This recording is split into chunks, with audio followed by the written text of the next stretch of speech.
Assalamualaikum warahmatullahi wabarakatuh. Alhamdulillah kita berjumpa kembali di Suluh TV yang mungkin saudara-saudara baru melihat video saya kali ini.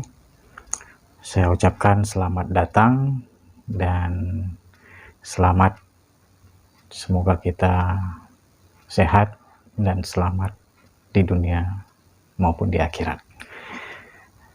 Baik saudara-saudara, mungkin dalam perjumpaan kita kali ini saya akan membicarakan beberapa topik, tapi pada kali ini ya, saya akan cuman membicarakan satu topik saja, yaitu tentang iblis. Ya, mungkin saudara-saudara bertanya, kenapa sih iblis itu dikatakan sebagai pahlawan ya? Tapi coba kita kaji-kaji kembali. Dalam semua agama, baik itu dalam agama Islam, baik itu agama Kristen, Hindu, Buddha, bahkan aliran-aliran kepercayaan yang lainnya, iblis ini termasuk salah satu tokoh antagonis yang memang iblis itu berperan sebagai karakter yang memang jahat gitu ya. Jadi iblis ini digambarkan seperti sosok yang menakutkan, sosok yang memang harus kita waspadai. Tapi walaupun demikian, di kitab-kitab suci semua agama juga sudah mewanti-wanti, sudah memberikan peringatan kepada umatnya bahwa sosok iblis ini adalah musuh bagi manusia secara nyata maupun tidak nyata. Jadi kenapa saya mengatakan bahwa iblis ini sebagai pahlawan? Nah, jadi jangan salah persepsi bahwa pahlawan yang saya maksudkan di sini adalah pahlawan, bahwa iblis itu mungkin bisa kita katakan tanpa adanya iblis kita tidak akan tahu mana yang baik dan mana yang buruk. Atau bisa kita katakan juga tanpa iblis kita tidak akan ada atau berusaha untuk melindungi atau kita memproteksi diri kita, hati kita, khususnya keimanan kita terhadap Tuhan, bahwa kita itu harus benar-benar menjadi seorang hamba Tuhan yang memang patuh dan tunduk taat kepada semua perintah Tuhan. Jadi jika tanpa adanya iblis, mungkin kita itu tidak akan pernah tahu mana yang baik dan mana yang buruk. Kenapa? Karena tanpa iblis, ya kita tidak akan merasa waspada. Ya misal seperti ini. Berarti kalau tidak ada iblis, berarti tidak ada peringatan terhadap kita, baik di dalam itu kitab suci maupun kata-kata yang memang kata-kata bijak dari orang-orang soleh atau orang-orang yang cendekia. Jadi apa sebenarnya yang terjadi kalau tidak adanya iblis? Mungkin ini yang perlu kita pertanyakan dan kita bincang-bincang kembali di lain waktu. Tapi pada hari ini coba kita pikir sama-sama, iblis. Berarti tanpa secara tidak langsung kita harus berterima kasih kepada iblis. Ya, kenapa? Karena memang iblis itu sudah berusaha semaksimal mungkin, yang memang kalau dalam ajaran Islam iblis itu akan hidup sampai dunia ini berakhir, sampai dunia ini kiamat. Jadi iblis itu sudah meminta restu, sudah meminta izin kepada Tuhan bahwa dia akan menggoda seluruh anak Adam, seluruh keturunan Adam. Dan perlu yang kita ketahui bahwa seluruh keturunan Adam ini bukan hanya berasal dari agama Islam saja, baik itu dari Kristen, Hindu, Buddha, ya, Hindu Bali, jadi atau Sunda Wiwitan atau kaum Bahai, itu semua digoda oleh iblis begitu. Jadi tidak hanya kepada umat Islam, namun atas nama yang namanya itu keturunan Adam, yang sebagian besar manusia itu meyakini bahwa Adam itu adalah manusia pertama, maka seluruh anak cucu Adam itu akan digoda. Tapi kalau menurut ajaran Islam bahwa Allah itu mempersilahkan, Tuhan itu mempersilahkan, silahkan kamu menggoda anak keturunan Adam.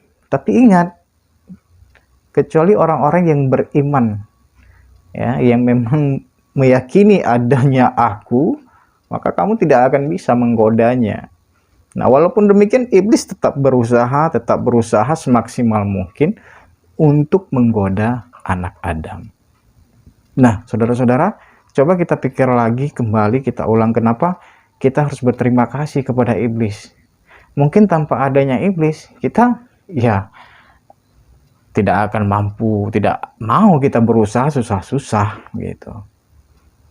Maksudnya, kita tidak mau berusaha susah-susah agar kita tidak tergoda oleh iblis. Jadi iblis ini pintar loh sebenarnya. Jadi hati-hati bahwa jangan mentang-mentang kita itu rajin ibadah, ya, terlihat ya kita rajin ke masjid segala macam, itu hati-hati. Kenapa? Karena iblis itu dia bisa berperan di mana saja, dia bisa masuk ke berbagai bidang, bisa masuk ke ke segala penjuru. Iblis itu bisa merasuki kita loh, baik itu dalam kebaikan, keburukan, itu iblis bisa saja.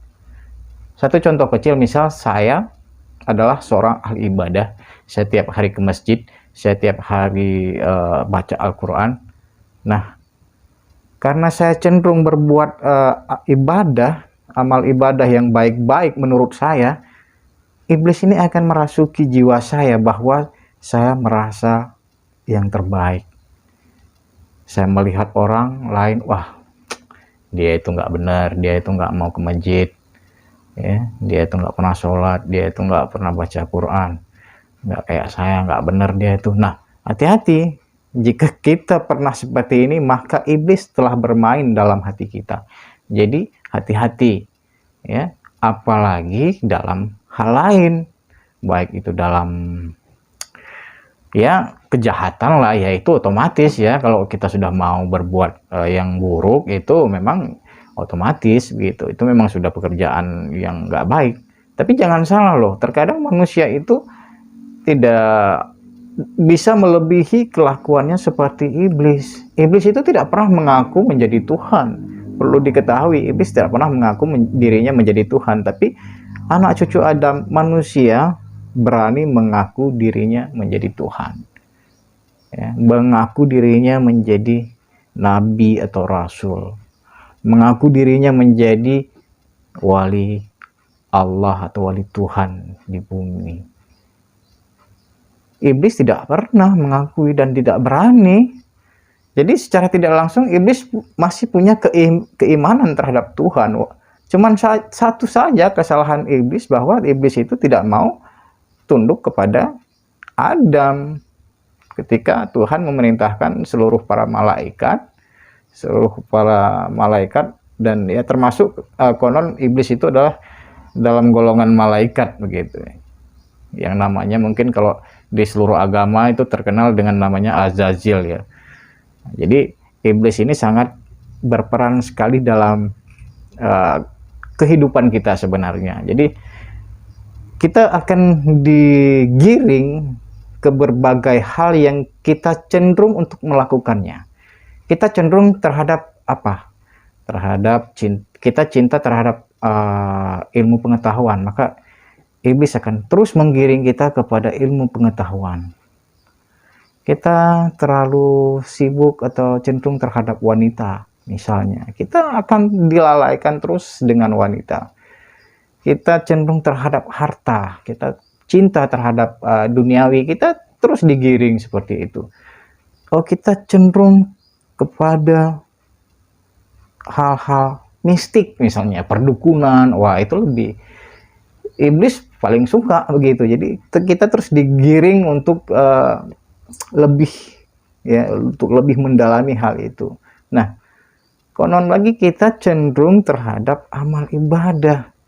Nah, jangan salah, kita pikir kita sudah rajin ke masjid, kita sudah rajin sholat, kita sudah rajin puasa, ya, baca Quran, hafal hadis, ya.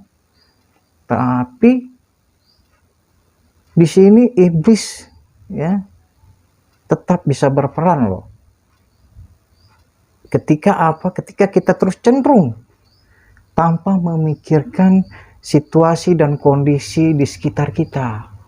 Ini kita sibuk terus beribadah, sholat, ngaji, hafal Quran, ke masjid itu tidak ada libur ya, full 5 waktu terus ke masjid. Tapi sementara tetangga kita, keluarga kita, ternyata masih ada kerabat-kerabat saudara kita, keluarga kita yang masih dalam keadaan kelaparan. Ini ulah siapa? Ya, ulah iblis. Kenapa? Karena kita terus sibuk beribadah, tapi mata batin kita, mata kepala kita tertutup untuk melihat hal-hal yang ada di sekitar kita. Ini ulah iblis. Jadi jangan mentang-mentang kita terus rajin ke masjid, tapi sementara di tetangga kita itu, di sekitar kita itu masih ada orang yang kelaparan.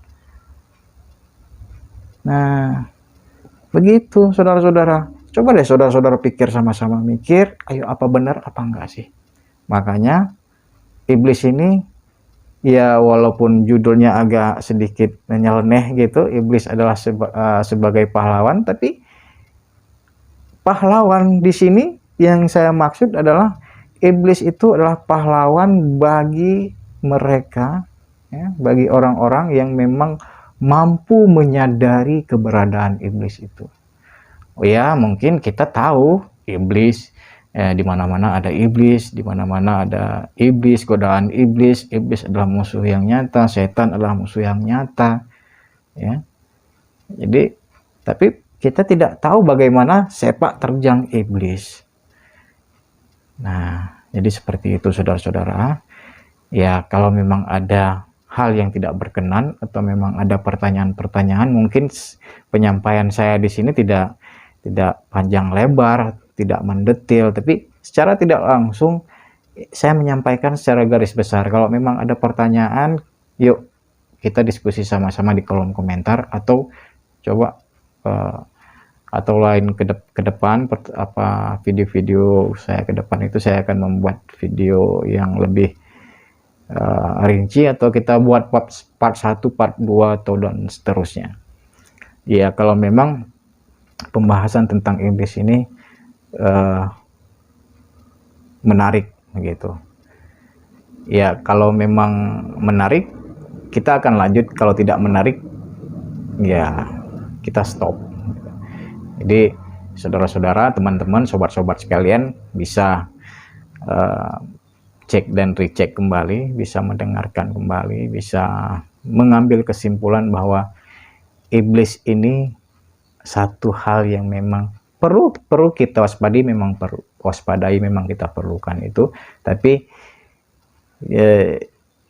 intinya kita apapun yang kita lakukan, ya, apapun yang kita lakukan, kita jangan terlena dengan hal itu. Kita jangan terbuai dengan hal itu tanpa kita memperdulikan kepada di sekitar kita, keluarga kita, tetangga kita, ya, kerabat kita. Jadi perlu kita perhatikan. Intinya kita itu harus hidup dengan penuh kasih sayang terhadap sesama, dengan berbagai macam cara. Caranya ada pada saudara-saudara, ada pada teman-teman dan sobat sekalian. Jadi hanya ini yang bisa saya sampaikan. Akhirul kalam, billahi taufik wal hidayah. Semoga kita mendapat rahmat Tuhan. Assalamualaikum warahmatullahi wabarakatuh.